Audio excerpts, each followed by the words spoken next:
Welcome to we learn virtual learning network में आपका स्वागत है। Now we are going to discuss on political science session 4, that is major political theories. The topics to be covered are: first, meaning of liberalism and its features; second, the basic tenets of Marxism; third, the theory of dialectical materialism, historical materialism, theory of surplus value, theory of class struggle, revolution, dictatorship of proletariat, and the classless society, contribution of Lenin and Mao to Marxism, Gandhi's views on state, decentralization, democracy, Swadeshi trusteeship, and finally cottage और small scale industries. यहाँ पर हम पढ़ेंगे liberalism के बारे में और Marxism ने अपने क्या व्यूज दिए हैं। उन्होंने थ्योरीज दी हैं डायलेक्टिकल मटेरियलिज्म, हिस्टोरिकल मटेरियलिज्म के बारे में, और साथ में क्या कंट्रीब्यूशन रहा है लेनिन और माओ का मार्क्सिज्म में। After that we will also study about Gandhism, कि गांधी ने स्टेट को कैसे व्यू किया, डिसेंट्रलाइजेशन ऑप्शन कैसे उन्होंने इंक्लूड किया उसमें। Now let's learn about liberalism. Now what actually liberalism is?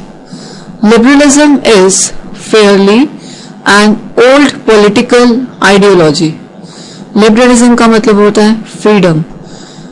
It should be in the reform form. Like liberalism is a theory of reforms, for it has stood for reforms in economic, social and political fields. यहाँ पर हम बात करते हैं reforms की। अब reforms economic level पे भी हो सकते हैं, सोशल फ्रंट पे भी हो सकते हैं और पॉलिटिकल फ्रंट पे भी। It is a theory of liberty, individual liberty, individual autonomy, for it has argued in favor of the development of human personality. Means अगर हम इंडिविजुअल लिबर्टी नहीं देते या इंडिविजुअल को फ्रीडम नहीं मिलती तो उसकी पर्सनालिटी उतनी डेवलप नहीं हो सकती।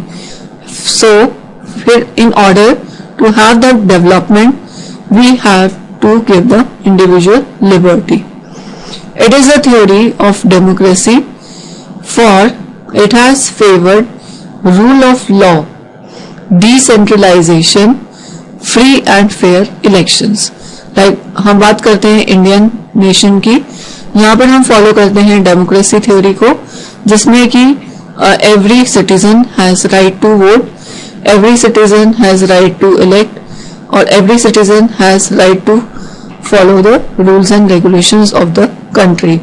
राइट्स के साथ साथ हमें ड्यूटीज और रिस्पॉन्सिबिलिटीज भी दी जाती हैं जो कि हमें कोऑर्डिनेट करनी है।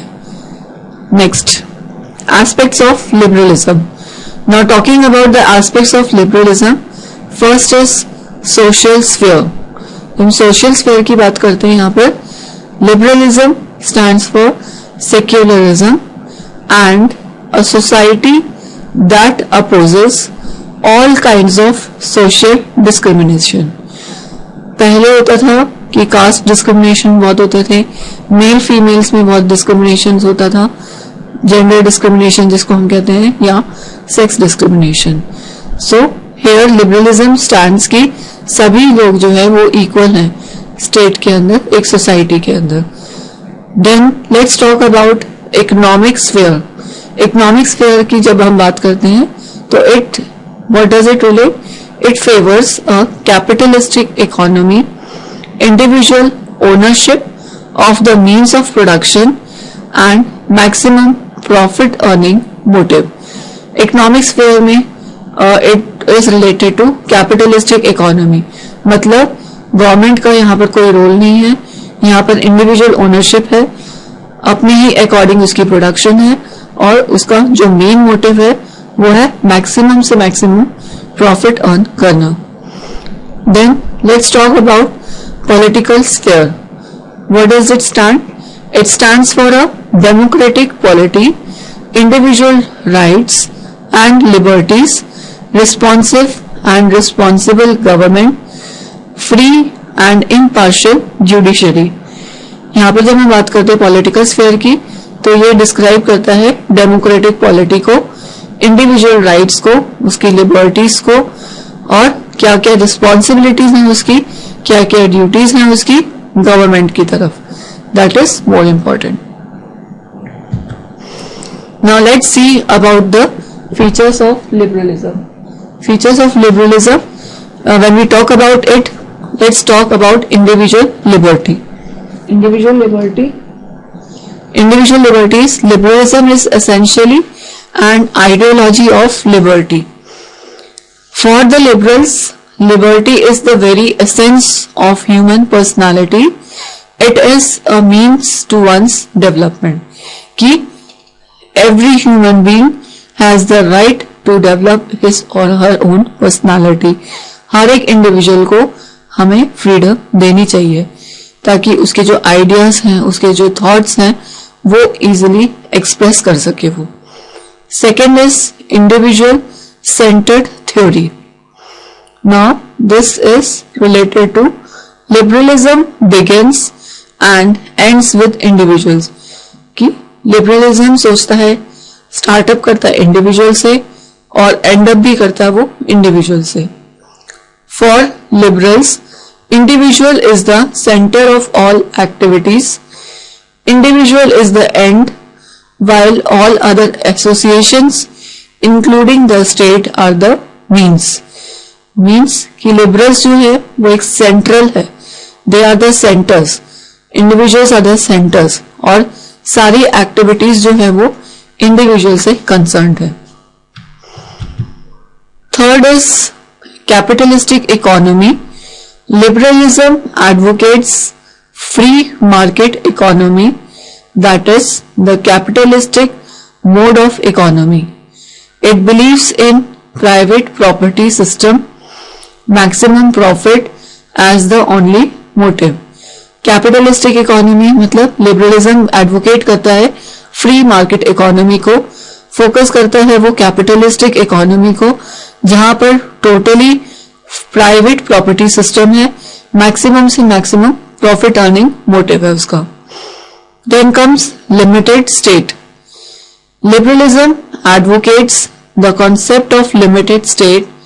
The liberals view the state as a means for attaining the good of the individual.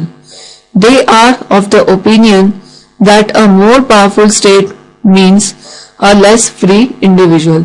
मतलब जितना ज्यादा पावरफुल स्टेट होगा उतना ही इंडिविजुअल वहां पर फ्री कम होगा. इसीलिए लिबरल्स कहते हैं कि स्टेट को जो है they should have something to attain the good for the individual. उनको भी हर एक इंडिविजुअल के बारे में सोचना चाहिए.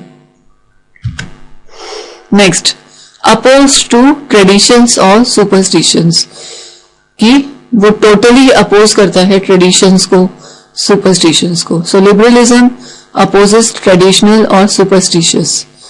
It favors a model of man who is more active and more acquisitive. मतलब like orthodox beliefs को वो बिल्कुल नहीं मानता, orthodox traditions जो old traditions हैं उनको बिल्कुल नहीं मानता. Let's take an example here. अगर हम बात करते हैं like सती प्रथा की यहाँ पर, तो liberalism जो है वो बिल्कुल ही opposed है इस कॉन्सेप्ट से. सती प्रथा में क्या होता था कि wife she used to sacrifice her life after the death of her husband and she used to sacrifice by putting her body herself in the fire. So that was a very dangerous thing. So it should not have been. So it is totally opposed. Now let's talk about democracy. Liberalism is an exponent of democratic government. It seeks to establish a government of the people, by the people and for the people. A government that functions according to the constitution and constitutionalism. Democracy क्या है कि government कौन बनाता है? People. Government किसकी है? People की. Government किसके लिए फंक्शन करती है? पीपल के लिए. तो liberalism is the exponent of democratic government. It favours democracy. Next is welfarism. Liberalism focus करती है वेलफेयर, सोसाइटी के लिए, पीपल के लिए, इंडिविजुअल के लिए. Now these are the following points, let us consider. First is liberalism is closely associated with welfarism. The liberal concept of state activity is one where the state serves the people. यहाँ पर liberalism concept यह है कि state सर्व कर रहे हैं people के लिए. स्टेट सोच रहे हैं लोगों के लिए कि उनको किस तरह से हम सर्विसेज प्रोवाइड करें, किस तरह से हम उनके वेलफेयर के बारे में सोचें. The welfare state is a social service state. इसलिए हम वेलफेयर स्टेट को यहाँ पर बोल सकते हैं कि वो एक सोशल सर्विस प्रोवाइड कर रहा है. We can give another name for that, that is social service state. Now अभी आपने पढ़ा था strengths of liberalism. Now let's talk about weaknesses of liberalism. First, on the one hand it unfurls the flag of liberty and on the other it argues for equality. एक तरफ तो वो कहते हैं कि लिबर्टी होना चाहिए, इतनी भी ज्यादा लिबर्टी नहीं देनी चाहिए कि कुछ प्रॉब्लम्स हैं. दूसरी तरफ वो ये कहते हैं कि इक्वालिटी क्यों हो. Second point, on the one hand it works within the framework of market society. It promises equal opportunities to all. एक तरफ तो वो ये बोलते हैं कि हमें काम करना चाहिए मार्केट सोसाइटी के लिए, सोशल वेलफेयर के लिए, like we should form a society welfare. But on the other hand it seeks to demand a share of profit for the welfare of those who are unemployed and the needy. एक तरफ तो वो promise करता है कि सबको equal opportunity देनी चाहिए, दूसरी तरफ वो ये कहते हैं कि हमें प्रॉफिट शेयर के लिए डिमांड करना चाहिए. क्यों? क्योंकि हमें वेलफेयर के लिए सोचना है, अनएम्प्लॉयड के लिए और नीडी के लिए. Third, on the one hand it builds a capitalistic economy ending up ultimately in inequalities. एक तरफ तो वो बोलते हैं कि कैपिटलिस्ट इकोनॉमी होनी चाहिए जिसमें कि अपनी प्राइवेट ओनरशिप होनी चाहिए और प्राइवेट मोटिव होना चाहिए, पर्सनल मोटिव होना चाहिए, जो कि अल्टीमेटली क्या करेगी? इनइक्वालिटीज को क्रिएट करेगी. And on the other hand it endeavours to establish an egalitarian society. और दूसरी तरफ वो कहते हैं कि डेमोक्रेटिक सोसाइटी होनी चाहिए, गवर्नमेंट होनी चाहिए for the people, government should be form by the people, कि हम उसमें डेमोक्रेटिक फॉर्म यूटिलाइज करें. Now let's move on to another term that is Marxism. अब मार्क्सिज्म बेसिकली है क्या? Now let's see the definition of it. It is a system of economic, social and political philosophy based on ideas that view social change in terms of economic factors. मतलब Marxism कहते हैं कि economic, social, political philosophy पे overall इसके ideas based हैं rather than in the terms of economic factors.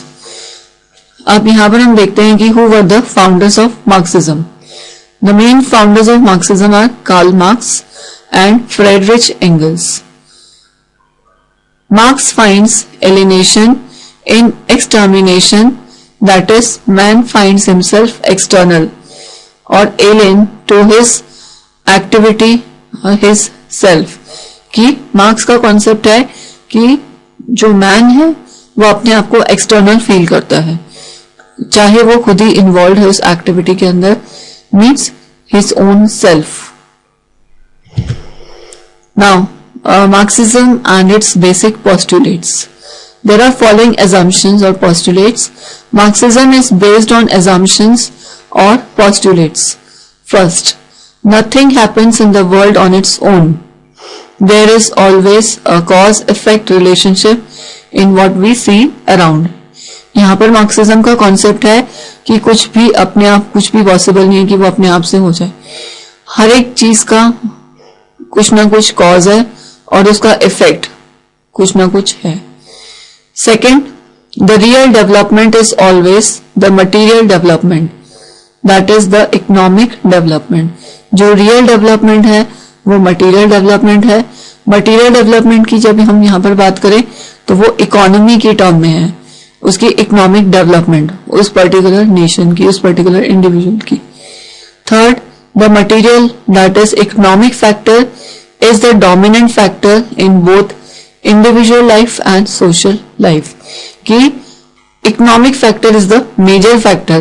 आपका जो status है, standard of living है, वो depend करता है आपके economic factor पे या आपके social being पे. Fourth, human being is born at a particular stage of social or material development, that is born in a social setting. कि जब ह्यूमन बीइंग बॉर्न होता है, जब एक चाइल्ड आता है तो उसके आसपास क्या होता है, सोशल डेवलपमेंट्स उसकी होती हैं, सोशल सेटिंग्स होती हैं. That is born in a social setting. अब मटेरियल डेवलपमेंट, या तो वो बहुत रिच फैमिली में बर्थ लेगा तो वो उसका सोशल उसका स्टेटस बता रहा है, या फिर वो बिल्कुल पुअर फैमिली में बर्थ लेगा तो उसका मतलब ये है कि it will he belongs to that particular poor family.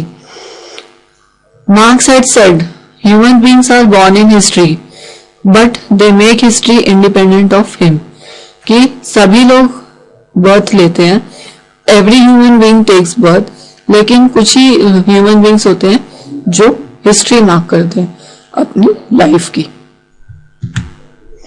Fifth, Marxists say that every subsequent society is better than the preceding society. Subsequent का मतलब है आने वाली सोसाइटी, preceding जो जा चुकी है तो वो उससे बेटर ही है. Sixth, revolutions mean total and wholesome changes. They are not a negative force, but are what Marx had called the locomotives of history.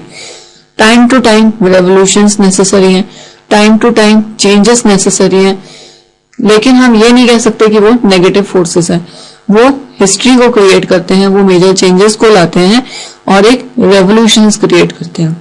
Seventh, Marxism advocates communism as the highest form of society where men would work as they wish and would get what they want from each according to his ability, to each according to his needs. तो यहाँ पर हम देखते हैं कि communism को वो focus करते हैं कि कम्युनिज्म जो है वो हाईएस्ट फॉर्म ऑफ सोसाइटी है, जहां पर जिस तरह से काम वो करना चाहते हैं मैन उनको वही काम दिया जाए, जिस तरह से उनकी विश है कि उसकी एबिलिटी पे डिपेंड करता है और उसकी नीड पे भी डिपेंड करता है. तो that is related to communism. Now we will see the highlights of Marxism. यहाँ पे हम देखेंगे कि क्या क्या हाइलाइट्स किए हैं मार्क्सिज्म ने. Marxism revolves around the following theoretical propositions. ये उसने वेरियस थ्योरीज दी हैं. First theory is dialectical materialism. It is the sum total of the general principles which explain as to why and how social changes take place. क्यों ऐसा होता है? The dialectical materialistic method is a triple method. It is the sum of the general principles. क्यों social changes होती हैं? क्या क्या developments आती हैं उसके अंदर? क्या क्या reasons होते हैं उसके? Cause और effects particularly. Second है relations of productions constitute the basis of the society at any given point of time. The social relations among the people are the relations of production. कि किस तरह से production हुई है, overall क्या relation है उसका, social relations क्या उसका society के साथ क्या relation है, that is more important. तो कितनी productivity है according to the time. Third है productive forces constitute those elements which originate from the relations of production, promise more production through newer methods or devices. Productive like किस वे में आप क्या क्या new methods utilise कर रहे हो कि आप हाई प्रोडक्टिविटी दे रहे हो, क्या क्या ऐसे मशीनरीज यूटिलाइज कर रहे हो, कौन से ऐसे डिवाइसेस यूटिलाइज कर रहे हो कि आप कम से कम टाइम में आप उसको मैक्सिमम से मैक्सिमम प्रोडक्टिविटी दे रहे हैं. Fourth is historical materialism. The Marxian explanation of history is that it is a record of the self-development of productive forces, that the society keeps marching on its path of economic development, that history is the history of numerous socio-economic formations. Historical materialism में है क्या क्या records हैं like self development के, society किस तरह से आगे बढ़ती जा रही है, हिस्ट्री में क्या क्या मेजर चेंजेस आए हैं और किस तरह से सोशियो इकोनॉमिक फॉर्मेशंस हुई हैं. Fifth is theory of surplus value. Marks says that it is the worker who creates value in the commodity when he produces it, but he does not get what he produces, he gets only the wages. Over and above the wages is what goes to the employer, that is the surplus value. यहाँ पर वो कहते हैं कि जो surplus value basically क्या है, commodity को कौन प्रोड्यूस करता है, वर्कर. क्या वर्कर को उसका एक्स्ट्रा मिलता है, नहीं. वर्कर को क्या मिलता है, सिर्फ उसकी वेजेस, और जो उसकी वेजेस से ऊपर जाता है वो क्या है, extra earning, that is called surplus value, और वो जाता है एम्प्लॉयर के पास. जो उसका मेन प्रॉफिट है वो उसके एम्प्लॉयर के पास जाते हैं. This surplus value makes the rich richer and the poor poorer. यहाँ पे रिच कौन है, एम्प्लॉयर. ऑलरेडी वो रिच है, प्रॉफिट अर्न कर रहे हैं, सरप्लस वैल्यू उसके पास आ रही है, इसलिए वो और रिचर है. यहाँ पे पुअर कौन है, वर्कर, जो इतना हार्ड वर्क कर रहा है, लेबर वर्क कर रहा है, अपने पूरा टाइम डिवोट कर रहा है, लेकिन फिर भी उसको वो अमाउंट नहीं मिल पा रहा, सिर्फ उसको उसके वेजेस ही मिल पा रहे हैं, तो he is getting still poor. Next is theory of class struggle. Class struggle क्या है, class struggle is the characteristic of class societies. In the classless societies there is no class struggle because there are no opposing classes in such classes. Class struggle rich class भी हो सकता है, higher class हो सकता है, middle class हो सकता है, लोअर क्लास हो सकता है, जो कि सोसाइटी में प्रिवेल करती है.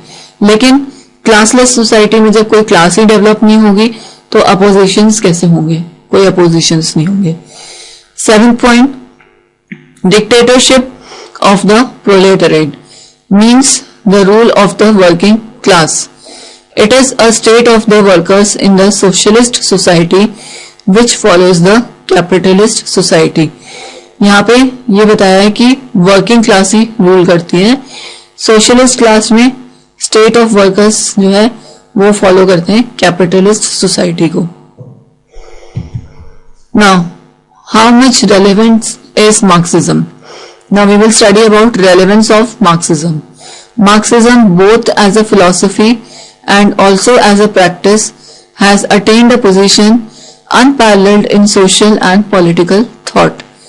Marxism has underestimated the worth and strength of national or patriotic, individual and the state sentiments. Marxism as a practice has failed because of its centralizing tendency and the dictatorship of the proletariat. यहाँ पे हम देखते हैं कि Marxism दोनों तरफ से बताता है, एक फिलॉसफी की फॉर्म में भी बता रहा है और एक प्रैक्टिस की फॉर्म में भी बता रहा है कि किस तरीके से हम मैच नहीं कर सकते या there is an unparalleled situation. Social thought और पॉलिटिकल थॉट कभी भी इंटरैक्ट नहीं कर सकते या लिंकअप नहीं हो सकते, दे आर ऑलवेज पैरेलल. और इंडिविजुअल और स्टेट के सेंटिमेंट्स भी अंडर एस्टिमेटेड है कि they are also different. Marxism ने एज ए प्रैक्टिस बताया है कि it has failed because of dictatorship and the centralising tendency. अब हम बात करते हैं गांधीइज्म की. गांधीइज्म बेसिकली महात्मा गांधी से कंसर्न्ड है and he was a famous national leader who fought for the independence of India. Mahatma Gandhi 1869 to 1948 was the supreme leader of the Indian nationalist movement. तो ये सबसे मेजर इंडियन लीडर थे जिन्होंने Indian nationalist movement में participate किया था। Gandhi ji was a liberal among the Marxist, तो ये भी लिबरलिज्म में बिलीव करते थे। He was a democrat among the individualist and an individualist among the socialist, तो ये डेमोक्रेसी को बिलीव करते थे और साथ में वो ये कहते थे कि इंडिविजुअल्स में डेमोक्रेसी होना चाहिए और इंडिविजुअलिस्ट को वो एक सोशलिस्ट की तरह लेते थे। He had combined in himself the virtues of all the known ideologies, past and present. तो सभी उनके जो थॉट्स थे पास्ट से रिलेटेड प्रेजेंट को उन सबको उन्होंने कंबाइन किया था। He was more than a Plato and more than Aristotle. तो वो ज्यादा क्या थे? प्लेटो, लाइक प्लेटो और एरिस्टोटल फिलोसफी पे ज्यादा कंसंट्रेट करते थे, लिबरलिज्म में ज्यादा फोकस करते थे। इसी तरीके से गांधी जी भी उन्हीं की तरह थे। Now Gandhi as a critic of western civilisation, अब इन्होंने वेस्टर्न सिविलाइजेशन के ऊपर कमेंट दिया है। First, according to Gandhi ji western materialism destroys the very essence of spiritualism. As you know कि गांधी जी बिल्कुल ही टोटली अगेंस्ट थे वेस्टर्न कल्चर्स के और वेस्टर्न मटेरियलिज्म के, और वो ये कहते हैं कि ये हमारे स्पिरिचुअलिज्म, हमारे जो नेशनलिज्म है उसको डिस्ट्रॉय करते हैं। Second, he regarded the western type of man as an atomistic individual with all flesh and no soul. वो ये डिस्क्राइब करते हैं कि जो वेस्टर्न मैन है वो किस तरह से है कि उसके पास बस फ्लैश है लेकिन उसके पास सोल नहीं है, उसके अंदर फीलिंग्स नहीं है, तो वो एक एटोमिस्टिक इंडिविजुअल है, उसको नाम दिया गया। He made a strong plea for swadeshi cottage industries and the theory of trusteeship. तो उन्होंने स्वदेशी मूवमेंट स्टार्ट किया। स्वदेशी मूवमेंट में वो ये कहते हैं कि हमारे यहाँ से अगर रॉ मटेरियल ले जाया जाता है और वहां पे बनाया जाता है और उससे डबल रेट पे हमें दोबारा से यहाँ सेल किया जाता है, तो दैट इज रॉन्ग, कि हमें अपनी इंडस्ट्रीज इंडिया में ही सेटअप करनी चाहिए, हमें खादी क्लोथ्स पहनने चाहिए ना कि वेस्टर्न क्लोथ्स। तो ही बिल्ड अप अ स्वदेशी movement. Now state decentralization, cottage industries, trusteeship. First, Gandhiji stands for a non-violent state based on the consent of the people. Second, the unity in the society. वो ये चाहते थे कि society में unity बनी रहे, non violent तरीके से वायलेंस ना क्रिएट हो स्टेट में, सोसाइटी में, और वो बहुत ज्यादा कंसर्न थे पीपल के लिए। He advocated decentralization of power, both economic, political and economic. वो चाहते थे कि एक डिसेंट्रलाइजेशन पैटर्न होना चाहिए, यानी कि एक पर्टिकुलरली होना चाहिए, but he divided it into political and economic. The spirit of Gandhian democracy is the spirit of decentralisation. Gandhi ji के अकॉर्डिंग जो गांधी डेमोक्रेसी है वही क्या है? डिसेंट्रलाइजेशन कॉन्सेप्ट है। According to Gandhi ji the essence of decentralization flow from below and go up in ascending order। यहाँ पर गांधी जी बताते हैं कि जो एसेंस है डिसेंट्रलाइजेशन का वो स्टार्टिंग बॉटम से स्टार्ट होती है और वो असेंडिंग ऑर्डर में ऊपर की तरफ चलती है। गांधीयन स्कीम, गांधीयन स्कीम के बारे में जब हम बात करते हैं तो इसमें ये बताया है कि in the Gandhian scheme political power is vested in the individuals. The power is transferred to the village.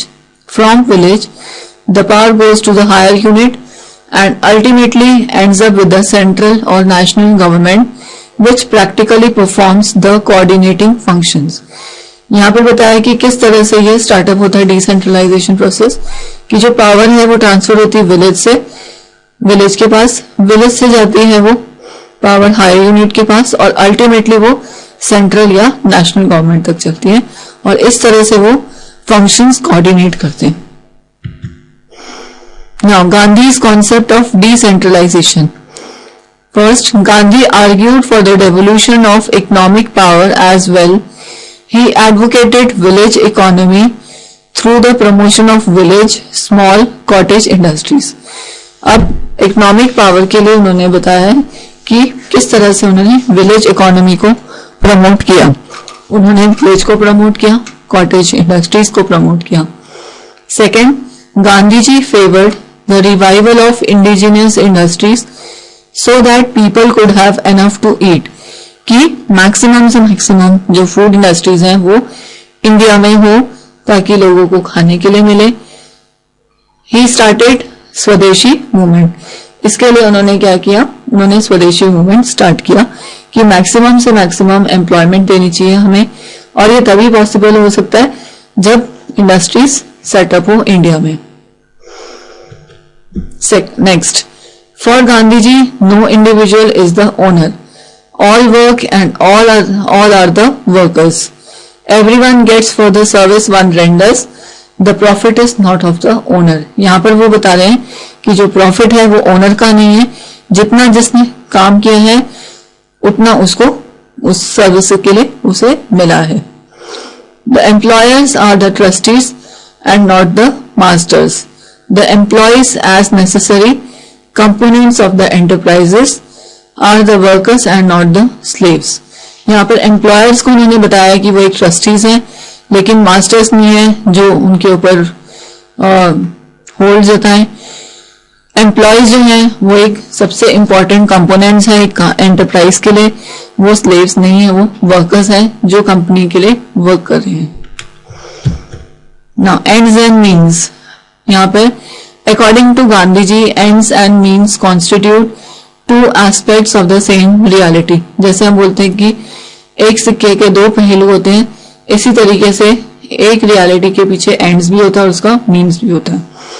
अब यहाँ पर उन्होंने बताया कि the means may be likened to a seed. Means क्या है यहाँ पे, बीज. उन्होंने उनको डिस्क्राइब किया एक बीज की तरह, और जो एंड्स हैं the ends to a tree, और जो एंड्स है वो पेड़ है. कि बीज अगर हम अच्छा बोएंगे तो हमें फल भी उसके अकॉर्डिंग ही मिलेगा. Next, the state can not attain its ideal character as long as the means are tainted with violence. कि वो आइडियल कैरेक्टर को अचीव नहीं कर सकता जब तक कि उसके जो मीन्स हैं वो प्रॉपर ना हो. Impure means can not achieve pure ends. कि अगर हमारी शुरुआत ही गलत है तो हम कैसे एक्सपेक्ट कर सकते हैं कि जो हमारा एंड है वो अच्छा होगा. No. For Machiavelli ends justify the means. For Gandhi ji means justify the ends. Machiavelli के अकॉर्डिंग क्या है कि एंड्स ही जस्टिफाई करते हैं मीन्स को, लेकिन गांधी जी का कॉन्सेप्ट अलग था कि मीन्स जस्टिफाई करते हैं एंड्स को. अगर स्टार्टिंग अच्छी है तो एंडिंग भी अच्छी होगी, स्टार्टिंग गलत है तो एंडिंग भी गलत होगा उसका. Now, concept of society. Gandhism is a theory of society. According to Gandhiji, a society is based on equality, which rejects any and every type of discrimination, that is caste, creed, race और region. तो गांधी जी के according जो society है वो equality पे based है और वो डिस्क्रिमिनेशन को हटाती है, रिजेक्ट करती है. He was more for the welfare of the weaker, that is for women as compared to men. For the weaker sections of society, the Harijans, the Dalits. तो वो ज्यादा कंसर्न थे वीकर सोसाइटी के लिए, weaker sections of people के लिए, जैसे वो ज्यादा कंसर्न थे वुमेन के लिए एज कम्पेयर टू मैन, और जो वीकर सेक्शंस थे लाइक हरिजन्स और दलित्स को ज्यादा फेवर करते थे. Next is concept of Sarvodaya. Gandhi ji had visualised Sarvodaya as the greatest good of all the members of the society. कि सर्वोदय जो है वो सबसे बेस्ट जो है, it is a member, good for all the members. What is Sarvodaya? It is the good of all the individuals together with the good of all the individuals. कि एक individual के लिए जो अच्छा है वो सभी के लिए एप्लीकेबल है अच्छा. The good of each with the good of all. यानी कि एक ही के लिए एप्लीकेबल है, सभी के लिए एप्लीकेबल है. The concept of good in Sarvodaya is not merely material, it is moral and spiritual as well. कि वो materialistic good नहीं है, materialistic concept नहीं है उसके अंदर, उसमें moral भी है और spiritualism भी है. Thank you.